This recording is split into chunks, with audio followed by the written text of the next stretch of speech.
Número de casos confirmados do novo coronavírus chega a quase 600 no Rio Grande do Norte. Ministério da Educação intervém no IFRN e nomeia reitor que não participou da eleição. Com 30 dias de atividades suspensas, o IFRN ainda não sabe quando retomará atividades. Hoje é segunda-feira, 20 de abril de 2020. O TVU Notícias está no ar.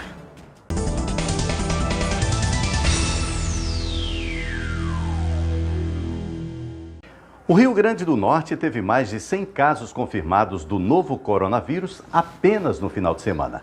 Agora, os números de pessoas contaminadas chegam a 595. Também foram registrados 3 novas mortes. Os dados foram divulgados hoje pela Secretaria de Saúde do Estado. O secretário adjunto de Saúde do Estado, Petrônio Spinelli, confirmou a 28ª morte por Covid-19 durante a entrevista coletiva de hoje. Além disso, outros 7 óbitos estão em investigação.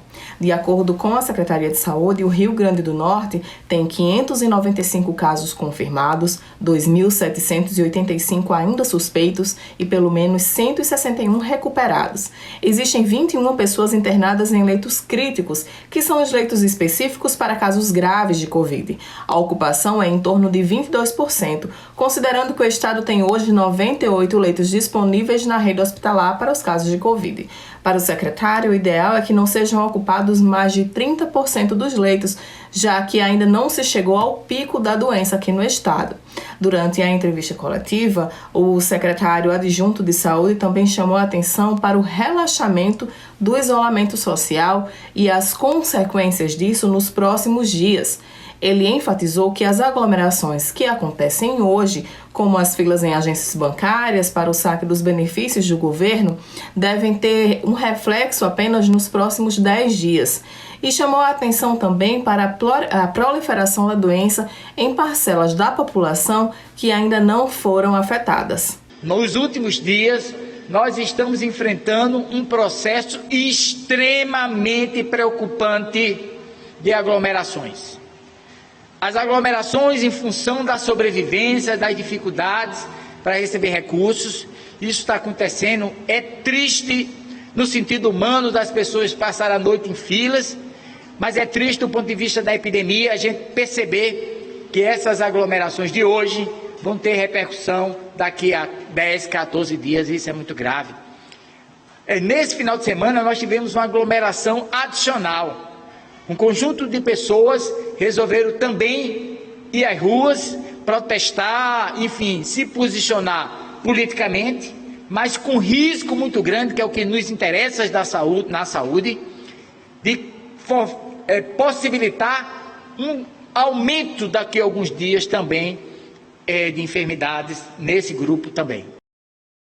Servidores e estudantes do Instituto Federal de Educação, Ciência e Tecnologia, aqui do Rio Grande do Norte, foram surpreendidos com a nomeação de um reitor temporário para a instituição.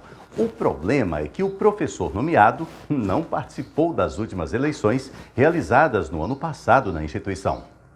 A nomeação do professor Josué de Oliveira Moreira, do campus do IFRN em Panguaçu, foi publicada na manhã de hoje no Diário Oficial da União. A medida pegou a comunidade acadêmica de surpresa. A comunidade do IFRN foi às urnas no último dia 4 de dezembro e me elegeu como reitor da instituição, com 48,25% dos votos. E hoje nós somos surpreendidos por uma medida arbitrária, conservadora, reacionária, que faz com que uma pessoa que nem sequer participou do processo eleitoral ganhe o direito de ser o interventor da nossa instituição. E eu vou ressaltar, interventor, porque pro tempore é uma situação, é um nome muito bonito para colocar uma pessoa que hoje está dando golpe na comunidade do IFRN. O reitor nomeado para o IFRN é filiado ao Partido Social Liberal e ligado ao deputado federal General Girão, do mesmo partido. O Sindicato dos Servidores do IFRN alerta para os riscos que a medida traz. A gente recebe com muita indignação, com tristeza e um grande pesar porque é como se fosse o sentido de morte da democracia. Essa nomeação não é algo simples, é algo que denota o processo que nós estamos vivendo de autoritarismo na nossa sociedade e de coisas que acenam para golpes futuros aí muito mais na democracia. E em tempos de pandemia, as mobilizações devem acontecer nas redes sociais. E nós, estudantes, obviamente estamos muito revoltados com isso e estamos articulando a campanha #Imposse do Reitor nas redes sociais para sensibilizar a sociedade de modo geral sobre sobre o problema que é você ter um reitor indicado, sobre o problema que é você ter uma eleição que é o básico do básico do básico de uma democracia. Você tem essa eleição ignorada. Nós não vamos ficar quietos, apesar de estarmos em casa, mas vamos fazer a luta, todo o movimento possível nas redes sociais, e se depender da opinião da maioria da comunidade acadêmica, não vai haver essa posse. No começo da tarde, diretores, pró-reitores e assessores pediram demissão coletiva. Um grupo de servidores organizou um buzinaço na porta da reitoria do IFRN durante a chegada do novo reitor.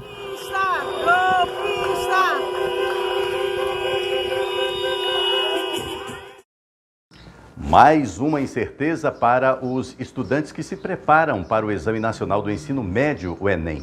É que a Justiça determinou o adiamento das provas previstas para outubro. Só que o Ministério da Educação não reconheceu a decisão. Jorge Silva tem os detalhes. A Justiça Federal de São Paulo determinou, nesta última sexta-feira, que o cronograma do Exame Nacional do Ensino Médio, o Enem 2020, terá de ser adequado à realidade do ano letivo, suspenso na maior parte das escolas do país em função da pandemia do novo coronavírus. Inicialmente, a prova estava marcada para os dias 11 e 18 de outubro. A juíza Marisa Cláudia Gonçalves, da 12ª Vara Civil, acolheu o pedido de ação civil pública proposta pela Defensoria Pública da União. Segundo a magistrada, manter os atuais prazos e datas do calendário elaborado pelo INEP fere os princípios da razoabilidade e da proporcionalidade. A juíza ainda determinou que o prazo para solicitar isenção da taxa de inscrição, que encerrou na última sexta-feira, fosse adiado por 15 dias. O Ministério da Educação informou neste último sábado que vai recorrer da decisão da Justiça Federal. O ministro da Educação criticou governadores pela suspensão das aulas, acusando-os de parar o Brasil, e garantiu que o Enem acontecerá sem alterações de data. Estou aqui com o Alexandre, o presidente do INEP, que é o responsável por elaborar e aplicar o Enem que vocês vão fazer no final do ano. Conta aí, Alexandre, vai ter Enem ou não vai ter? Ministro, vai ter Enem. Cumprimos a primeira etapa, que foi o pedido de gratuidade, encerrado ontem. 3 milhões de pessoas fizeram seu pedido de gratuidade, 1 milhão de pedidos já foi deferido, os outros ainda estão sob análise, mas tudo correu com tranquilidade, ministro. Alguns governadores paralisaram completamente a atividade no estado e podem ter prejudicado alunos que têm direito à gratuidade. Não se preocupem. O presidente Bolsonaro e o MEC vão resolver isso por ofício. Nós iremos atender todo mundo que tem direito a ter a gratuidade do Enem, tá? Não se preocupem com isso. Se concentrem agora que no final do ano, lá no último trimestre, vocês vão fazer a prova do Enem. Tô errado? Tá certo, ministro. Ninguém será prejudicado, ninguém vai ficar para trás. E não vai precisar pedir. Você que não conseguiu fazer o pedido de isenção, quando chegar ao período de inscrições, que é de 11 a 22 de maio, você vai fazer sua inscrição normalmente e sem fazer nenhum tipo de pedido, nós vamos lhe dar gratuidade. A UFRN completou na última sexta-feira 30 dias de suspensão de suas atividades como medida de prevenção ao novo coronavírus. Por enquanto, a universidade não tem prazo para retomar o funcionamento normal. As aulas, os eventos e todas as atividades presenciais não essenciais continuam suspensas na UFRN por tempo indeterminado. A medida foi tomada pelo reitor da UFRN, José Daniel Diniz, em conjunto com o Comitê Covid-19, que é formado por especialistas da área de saúde que monitoram a evolução da pandemia no estado e no país. Mesmo com boa parte de suas atividades suspensas, a UFRN está desempenhando um importante papel no estado do Rio Grande do Norte, com ações de enfrentamento ao novo coronavírus. O Núcleo de Pesquisa em Alimentos e Medicamentos, por exemplo, está produzindo nos próximos 4 meses uma média de 55 mil litros de álcool 70 para abastecer os hospitais do estado. O Instituto de Medicina Tropical lançou teleatendimento para analisar casos suspeitos da Covid-19. A UFRN também está auxiliando o Laboratório Central do Estado na testagem da Covid-19, do H1N1 e das arboviroses. Também criou uma plataforma para atualizar os números da doença no estado, dentre outras importantes ações. O reitor da UFRN comentou sobre os 30 dias de suspensão das atividades e as expectativas para os próximos meses. Olá, quero conversar com vocês que fazem parte da comunidade da nossa Universidade Federal do Rio Grande do Norte, porque hoje, 17 de abril, completamos 30 dias de suspensão das atividades na UFRN. Essa decisão foi tomada seguindo recomendações do Comitê Covid-19, que é um comitê formado por especialistas em saúde na nossa instituição. Desde então, a pandemia tem afetado a cada um de nós e as nossas famílias. Sabemos que o isolamento tem gerado grande ansiedade em algumas pessoas. Nesse sentido, algumas iniciativas têm sido ofertadas na nossa universidade, como, por exemplo, cursos de capacitação online para servidores.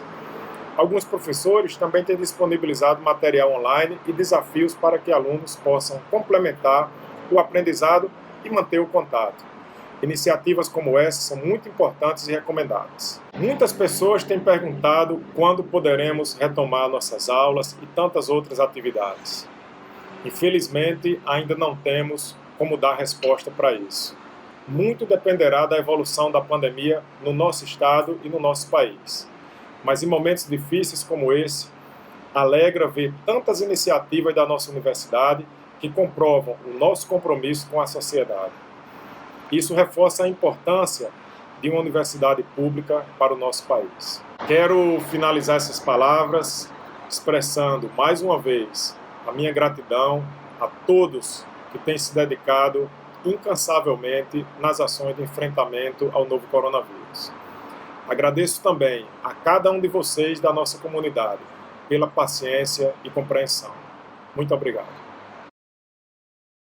Olha, e mesmo com as atividades suspensas, tem muita gente trabalhando na UFRN para tentar conter os efeitos da pandemia aqui no estado. É o caso de uma empresa startup sediada no Instituto Metrópole Digital. Eles desenvolveram um sistema que permite o acompanhamento de pacientes à distância em unidades de terapia intensiva, as UTIs. Para uma plataforma de assistência remota utilizada pela equipe médica no combate ao novo coronavírus.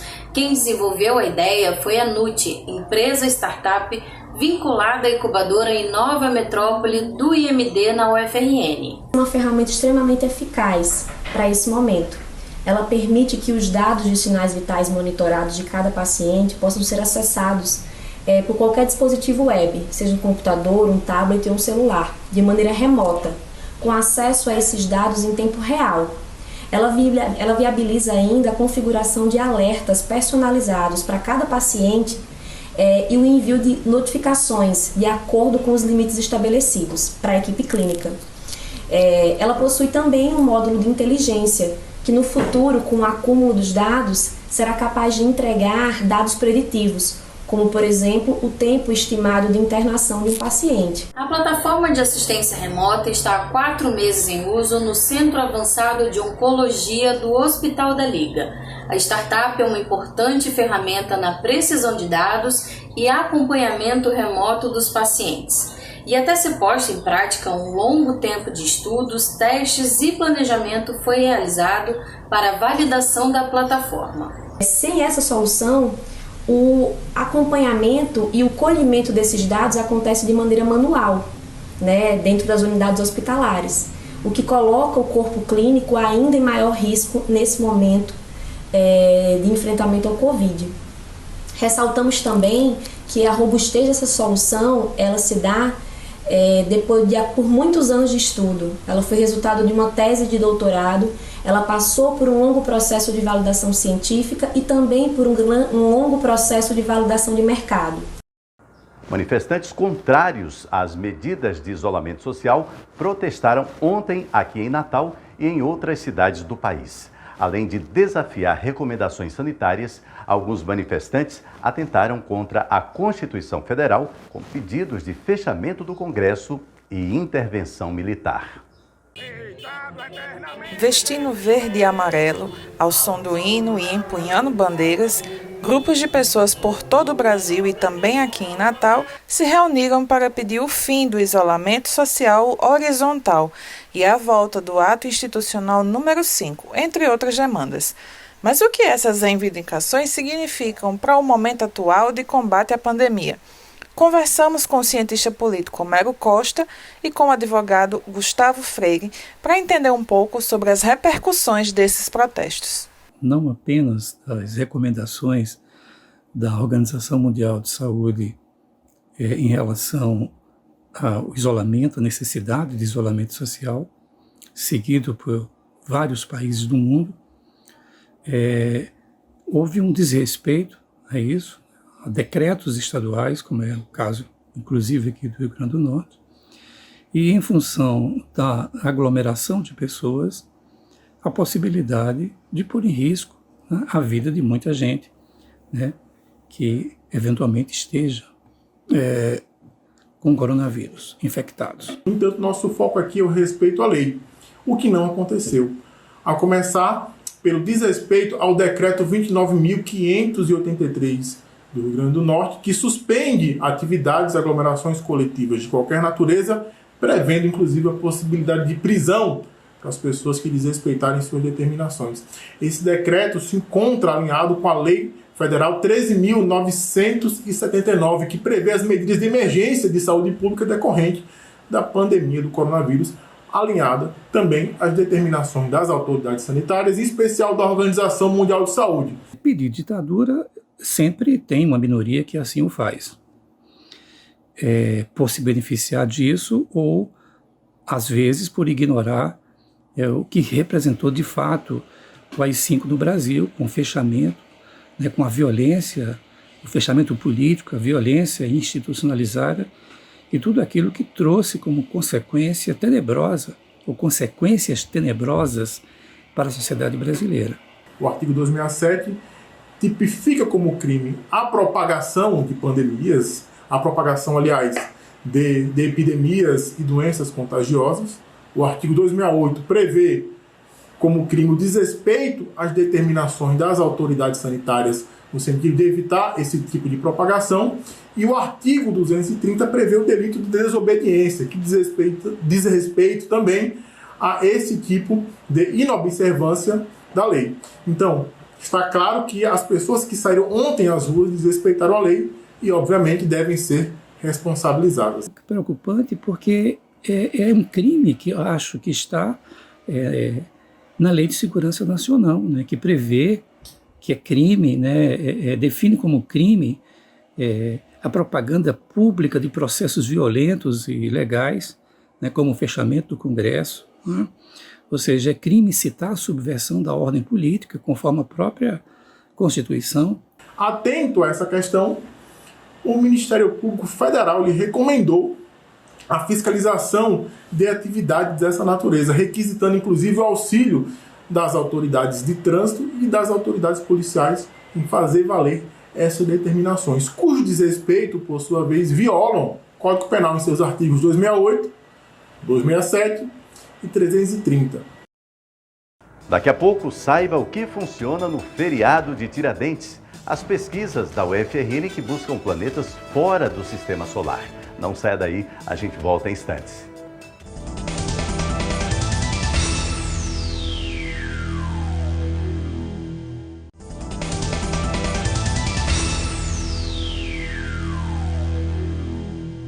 Mesmo com as alterações provocadas pelo isolamento social, comércio, serviços e transportes têm funcionamento em horário especial por causa do feriado de Tiradentes nesta terça-feira. Os bancos não abrem amanhã. Funcionam apenas as salas de autoatendimento. As repartições públicas também estarão fechadas, exceto os serviços essenciais. Em Natal, Parnamirim e Mossoró, os supermercados abrem das 7 da manhã até 1 da tarde. Os trens não funcionam nesse feriado. Voltam à normalidade apenas na quarta-feira, dia 24, a partir das 5 da manhã na linha Norte e às 6 da manhã na linha Sul. Já os ônibus circulam das 5 da manhã até as 8 da noite. Vale destacar que, devido à pandemia, a frota está reduzida em 40%. Os horários dos ônibus estão disponíveis no aplicativo da STTU. Em relação aos transportes públicos, o Departamento de Estradas e Rodagens alertou para o cumprimento de algumas regras que devem ser mantidas pelas empresas de ônibus nesse feriado. É proibida a ventilação artificial, as janelas devem ficar abertas, não pode haver superlotação no transporte. Todos os passageiros precisam estar sentados. Jorge Silva para o TVU Notícias. Pesquisadores da UFRN estão com os olhos muito além do sistema solar. Vamos rever agora uma reportagem de maio do ano passado que mostra a busca por exoplanetas no espaço. É hora de rever o Saber Ciência.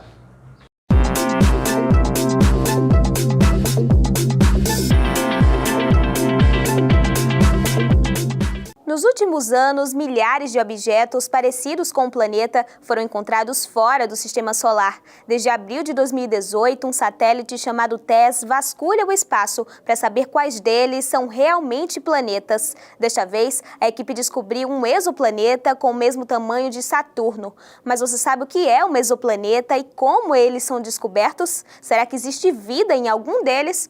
É hora de descobrir. É hora de saber ciência.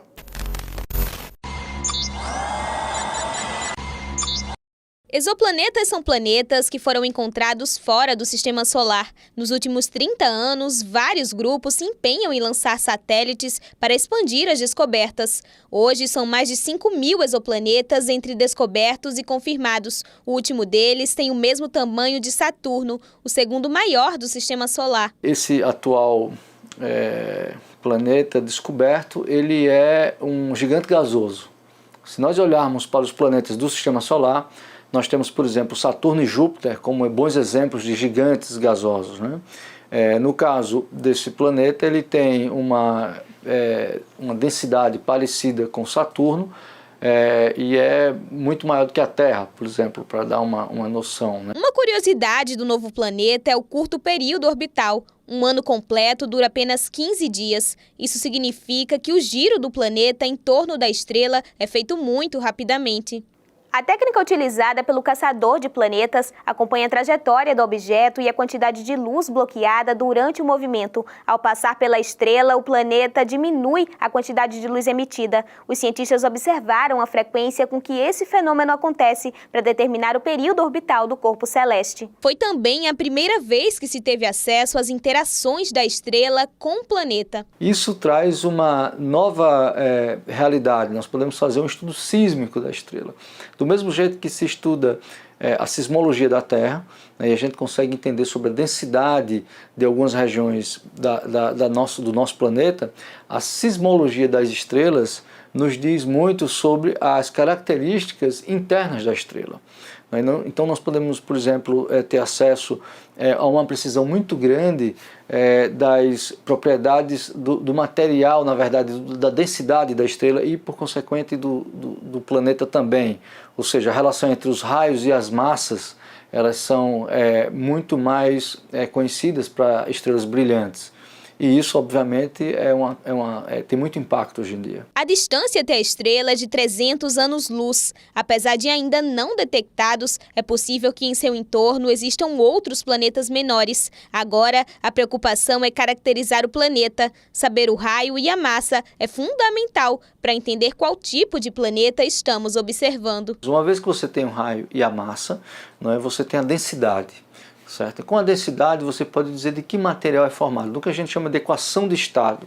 Então a equação do estado é exatamente o que diz a proporção entre um determinado material ou outro. Não? Obviamente, planetas que são grandes, não são gigantes, e que a densidade dele não é tão grande, possivelmente, claro que existe um erro associado, mas como eu falei, é pequeno, são planetas gasosos. Já planetas que você tem um determinado tamanho e uma massa muito grande, ou seja, eles são muito densos, atribui-se uma formação rochosa. A descoberta foi feita pelo satélite TESS, através de uma missão da NASA com universidades americanas e um integrante da UFRN, que é o próprio professor do Departamento de Física. O objetivo é produzir um catálogo de planetas com zonas habitáveis e descobrir quantos planetas são mais parecidos com o nosso e quais podem apresentar características importantes para a vida, como água em estado líquido e temperaturas amenas. O processo de descoberta de um novo planeta, de um exoplaneta, é dividido basicamente em duas partes. No caso das descobertas baseadas em observações espaciais. Primeiro, o satélite observa a variação do brilho periódico.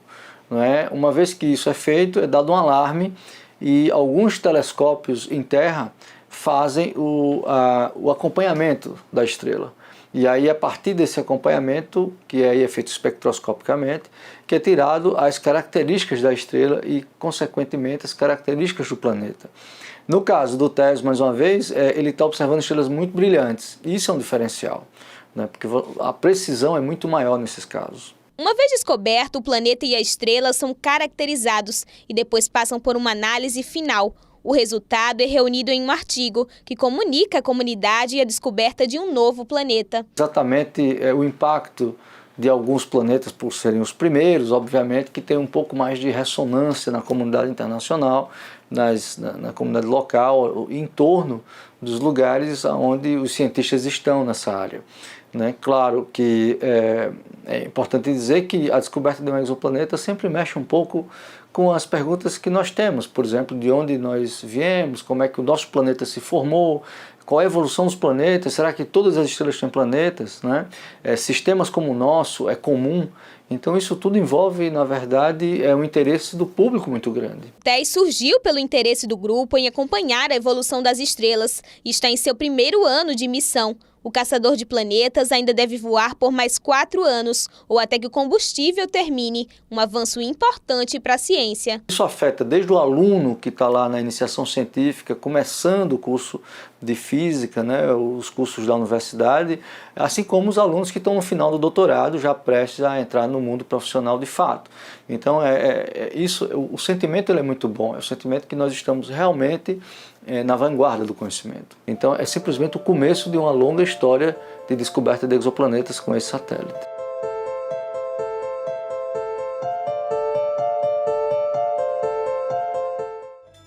O TVU Notícias fica por aqui. Enquanto durarem as medidas de isolamento social para prevenir a Covid-19, você pode conferir todo o conteúdo da TVU que está disponível no nosso canal no YouTube.